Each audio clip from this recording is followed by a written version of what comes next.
नमस्कार, मी राहुल रणदिवे, दैनिक जनमत सोलापूरसाठी आपण घेत आहोत सोलापूरचा विकास हा कार्यक्रम। या कार्यक्रमामध्ये आपले पालिका आयुक्त आहेत, त्यांनी स्टँडिंग मध्ये 1380 कोटीचा बजेट सादर केलेला आहे। आपल्या सोलापूरच्या विकासासंदर्भात विविध कामं, अनेक पगारे असतील वगैरे वगैरे सगळेच विकास कामाचे धरून त्यांच्या सगळेच संदर्भात बजेट सादर केलाय स्टँडिंगला 1380 कोटीचा।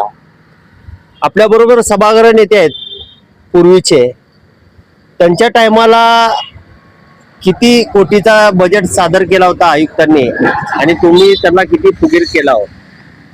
मी माजी सभागृह नेता श्रीनिवास कर्ली, हद्दवाड भागात नीलमनगर भागातून मी प्रतिनिधित्व करत होतो।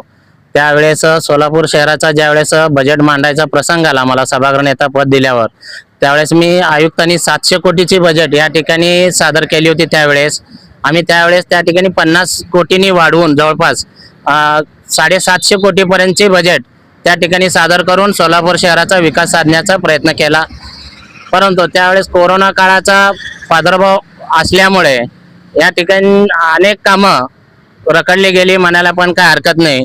पण 4 वर्ष मधल्या काळात प्रशासनाचा काळ कोरोना काळ म्हणून साहेब आत्ताच सांगा, आता 1380 कोटीचा बजेट सादर केलाय आयुक्तांनी आणि ज्या टायमाला तुम्ही सत्तेमध्ये होता भाजपा, त्यावेळेस युजेस चार्जेस हे रद्द करण्यासाठी तुम्ही ठराव केला होता आणि आमच्या सोलापूरकरांना सांगितलं होतं की आमची सत्ता द्या, आमच्याकडे सत्ता द्या, आम्ही तुमच्याकडनं युजेस चार्जेस घेणार नाही असं म्हणले होते बरं का। ज्यावेळेस आम्ही सभागृहात 2017 असेल, 2012 असेल किंवा 2007 असेल, त्यावेळेपासून आजपर्यंत युजर चार्जेस सोलापूर शहरातून नागरिकांकडून, हद्दवाड भागातल्या नागरिकांकडून 600 रुपये हे घेत असल्यामुळे आम्ही विरोधात ज्यावेळेस होतो, त्यावेळेस भारतीय जनता पार्टी विरोधात शिवसेना विरोधात असताना ज्या ठिकाणी यूज नाही त्या ठिकाणी युजर चार्जेस लावू नये आणि या पद्धतीने आम्ही सभागृहात दरवेळेस उपसूचना मांडणार। पण आम्ही त्यावेळेस शब्द दिला होता, ज्यावेळेस आम्ही सत्तेत येऊ भारतीय जनता पार्टी आणि शिवसेना, त्यावेळेस आम्ही युजर चार्जेस रद्द करू। पण आज तागायत 2017ला सत्तेत येऊन सुद्धा आजच्या मितीला 2026 आहे, पण नागरिकांकडून युजर चार्जेस या ठिकाणी नाहक प्रकारे ज्या रूढी परंपराने घेत आहेत त्याच रूढी परंपरेने युजर चार्जेस घेत आहेत। पण खरंच या ठिकाणी नागरिकांना खूप त्रास आहे आणि गुडेवार साहेब असताना या ठिकाणी हद्दवाड मधल्या नागरिकांना आणि शहरातल्या नागरिकांना सेस म्हणून 2% दरमहा व्याज लावण्यात आलेला होता। तो व्याजही हा नाहक त्रास आहे, तो 2% व्याज माफ करावा असं त्यावेळेस आम्ही विरोधात असताना अनेक वेळेस त्या ठिकाणी लढा उभा केला, मोर्चा नेले, पण तोही 2% या ठिकाणी टॅक्स मध्ये लागू होतोय। ते त्यावेळेसचा 2% सेस आणि युजर चार्जेस हा हद्दवाड मधल्या संपूर्ण शहरातल्या नागरिकांमधून टॅक्सच्या पावतीमधून तो रद्द व्हायला पाहिजे। आज मी एक सभागृह नेता म्हणून या ठिकाणी आपल्या माध्यमातून सोलापूर आयुक्त असतील, महापौर असतील, सभागृह नेते असतील यांना आपल्या माध्यमातून विनंती आहे। आणि महापालिका आयुक्तांनी 1380 कोटीचे बजेट मांडले तर आपल्या माध्यमातून या ठिकाणी कळतंय, पण 1380 कोटी हा सध्याला आयुक्तांनी मांडलेला बजेट सुद्धा फुगीर आहे म्हणायला काय हरकत नाही। प्रशासनाचा जो काही निधी येत असतोय शासनाच्या, केंद्राच्या, राज्याच्या, हा निधी त्या ठिकाणी इन्क्लूड करून खरं या ठिकाणी 1380 कोटीचा बजेट दाखवायचा प्रयत्न करत आहेत। हा फुगीर बजेट आहे आयुक्तांचा। त्यानंतर ज्यावेळेस पुन्हा महापालिका महापौर आणि सभागृह नेता आणि महापालिकेचे सध्याचे करते धरते भारतीय जनता पार्टी पुन्हा त्याला 100-150 कोटींनी फुगवून पुन्हा फुगीर बजेट करणार आहेत। कारण आयुक्तांनी ज्यावेळेस बजेट सादर केला होता प्रशासनाच्या राजकीय कारकिर्दीत, त्यावेळेस 900-950 कोटीची बजेट त्या ठिकाणी मांडली होती। त्या 900-950 कोटीतनं किती टक्के वसुली झाला, भले तो शहर हद्दवाड भागातला असू दे किंवा शहरातल्या टॅक्सच्या रूपातनं असू दे, पाणीपट्टीच्या रूपातनं असू दे, आरोग्य खात्याच्या जवळपास 13 खाते आहेत, त्या 13 खात्यातून जेवढा बजेट मांडली तेवढी वसूल झाली का, पहिला हा पडताळणी करणे या सभागृहाचं काम आहे। त्यानंतर किती टक्के वसूल झाला, किती टक्के मायनस आहे हेही त्या ठिकाणी बघणं गरजेचं होतं। उगा प्रशासन संपून आता महापालिकेत भारतीय जनता पार्टी सत्ता आली म्हणून प्रशासनावर दबाव टाकून त्या ठिकाणी मोठ्या फुगीर पद्धतीनं बजेट करणं हा चुकीचा आहे। धन्यवाद साहेब। तिकडे सुविधा मिळतात का? सध्याला तर युजर चार्जेस तर आमच्याकडनं लागू घेतेत याने 12-13 वर्ष झाला युजर चार्ज लागूचे पैसे घेतात 600 रुपयाच्या हिशोबाने आणि त्यांनी कागदावर फक्त काम केलेलं आहे म्हणतात. सर्वांच्या घरासमोरनं ड्रेनेज भरून अक्षरशः वाहत आहेत. त्याचं सांडपाणीचं जे उद्घाटन झालं होतं त्यावेळेला आमच्या भागातली नगरसेवकांनी आम्ही स्वतः उपस्थित असताना काम केलं. अजूनपर्यंत त्याला 12-13 वर्ष झालं काम पूर्ण झालेलं नाही आणि आपल्या भागातल्या विनाकारण आपल्या भागातल्या लोकांच्या घरापर्यंत पाण्याची पाईपलाईन गेली नाही आणि त्या पाईपलाईन गेली नाही तरी पण त्या पाईपलाईनचे पैसे लावतात. गोरगरिबांना इथं कष्टकरी कामगार वर्ग आहे त्या कामगारांना म्हणजे एक प्रकारे दमदाटी देऊनच आणि कर वसूल केल्यासारखं त्यांच्याकडनं युजर चार्जेसचं वसुली करते त्यांनी आणि कागदावरच देते 300 कोटी 1300 कोटी 800 कोटी. आतापर्यंत काय नीट निलमनगरच्या सुविधा नीट झालेच नाहीत आमच्या भागातले. धन्यवाद. काकाकडे जाणार आहे. काका इकडे या. मला सांगा आपण राहायला कुठे आहेत?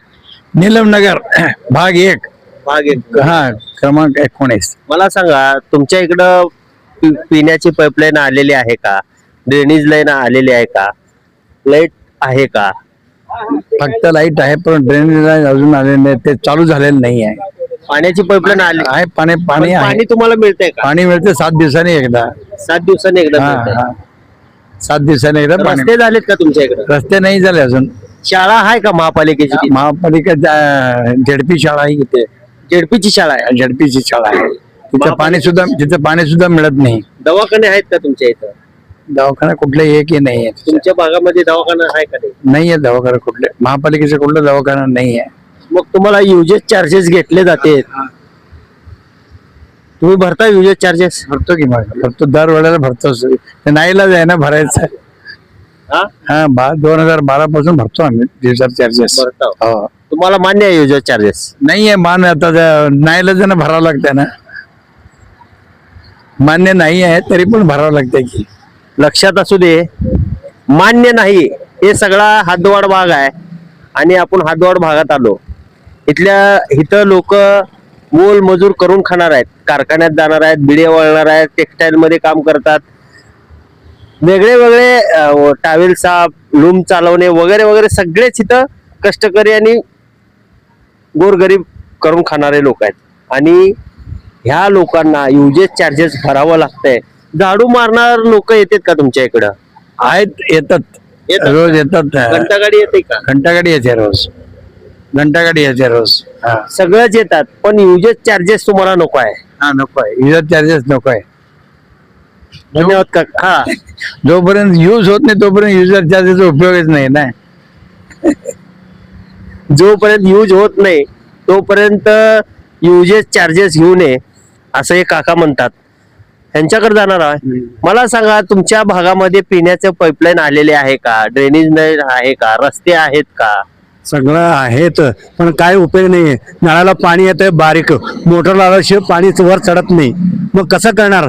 लाईट बिल भरावं आणि पाणी पट्टी भरावं आणि कसं करणार गोरगरीब लोकांनी? हे परिस्थिती आहे. ड्रेनेज लाईन सगळ्यांच्या घरासमोर ड्रेनेज लाईन भरून चाललेलं आहे. सगळा वास मारतंय, लोकांना त्रास होत असतात. कोणी लक्ष देत नाही. किती वर्ष झालं? पहिला नीलमनगर 1980 मध्ये नीलमनगर पडलेलं आहे. आजूबाजू परिषद मधलं सगळ्या लोकांचं ड्रेनेज लाईन पाईपलाईन सगळं झालेलं आहे. गटर लाईन आमच्या ह्या भागामधनं काही झालेलं नाही. नीलमनगर मध्ये नगरसेवक करले होते हा होते. तुमचे, बरोबर आहे. त्यांनी काय काम केले का नाही? काम केले परंतु तिथं वरच नाही दिलं तर करली काय करणार? सांगा ना आम्हाला. वरच पैसे नाही त्यांनी दिलं तर करली काय करणार? वरनं द्यावं लागतं पैसे, तेवढा करली करून घेणार. बरं वरच्या लोकांनी येऊन तर करायला पाहिजे. ज्या टायमाला करली नगरसेवक होते, सभागृह नेता होते, त्यावेळेस त्यांनी एक ठराव केला होता की युजेस चार्जेस आम्हाला नको आहे म्हणून. तेव्हा ते विरोधात होते. आता भाजपाची सत्ता आली, एक हाती सत्ता तुम्ही दिलेत भाजपाला. बरोबर. युजेस चार्जेस रद्द व्हावं असं तुम्हाला वाटतंय? रद्द व्हावं हे आम्हाला अनुभव रद्द व्हायलाच पाहिजे. हे चार्जेस चेंज लावलेत ना ते रद्द व्हायला पाहिजे. मला सांगा काका, जिथं युजच करत नाही, जिथं युजच नाहीये तिथं युजेस चार्जेस का भरायचे? तुम्ही कुठं काम करता? आम्ही टायर कारखान्यामध्ये काम करतो. ट्रॅव्हल कारखान्यात. लक्षात असू दे, सोलापूरकर हे ट्रॅव्हल कारखान्यात काम करतात आणि आपण जे युजेस चार्जेस आहेत हे लोक म्हणलेले आहेत ठराव केलेले आहेत.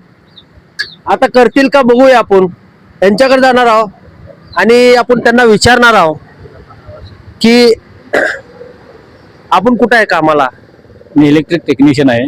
तुम्ही कुठं राहता. मी निलमनगर MIDC एमआयडीसीत राहता. निलमनगर MIDC. युजर चार्जेस भरता. युजर चार्जेस भरतो ना आपण, पण प्रत्येक वेळी कमर्शियलला वेगळं आणि घरगुती वेगळं असं 2 नियम आहे. जे घरगुतीचं ज्यांचं जे आहेत ते घरगुतीचं पाणी कमी असतं. कमर्शियल लोकांचं काय जास्त आहे तेवढंच वापरतात ना त्यांनी सुद्धा पाणी. पाण्याचं बिल भरता. पाणी सुद्धा ते पण कमर्शियल पण आहे घरगुती पण. 2750 तुम्ही भरता का. भरतो ना आपण. मग युजर चार्जेस कशाचे. युजर चार्जेस यूज नाही कसं भरायचं मग आपण. ते भरावंच लागेल आपण. त्यांचं भरणं हे ना प्रेशर आहे ना. भरल्याशिवाय आम्ही पुढचं बिल घेत नाही. पहिला मागील भरावा मग पुढचं आम्ही भरून घेऊ. आणि आम्हाला युजर चार्जेस काही लोक युजर चार्जेस भरतात न भरतात तसं ठेवलेलं आहे ते. तरी सुद्धा शेवटी त्यांनी वसूल करून घेतले ते. याच्यामुळे तुम्हाला काय त्रास होत आहे युजर चार्जेस मुळे. युजर चार्जेस घरासमोर पाईपलाईन ड्रेनेज लाईन गेलं आणि पाणी तुंबून वाहून जातं. त्याचं कनेक्शन कुठं पण नाही आहे. त्याचं पुढचं काही प्रोसिजरच नाही आहे. मग युजर भरून काय उपयोग आहे. काय काम केलं तुम्ही. युजर चार्जेस रद्द व्हावं असं तुम्हाला वाटतं. समजा नागरिकांचं इथं गोरगरीब लोकांचं आहे वापरायचं नाही मग भरायचं कशाला पैसे. धन्यवाद. आपण अजून पुढे जाणार आहोत आणि त्या सगळ्याच लोकांना विचारणार आहे की युजेस चार्जेसच्या संदर्भात आता तर 1380 कोटीचा बजेट सादर केलेला आहे आयुक्तांनी.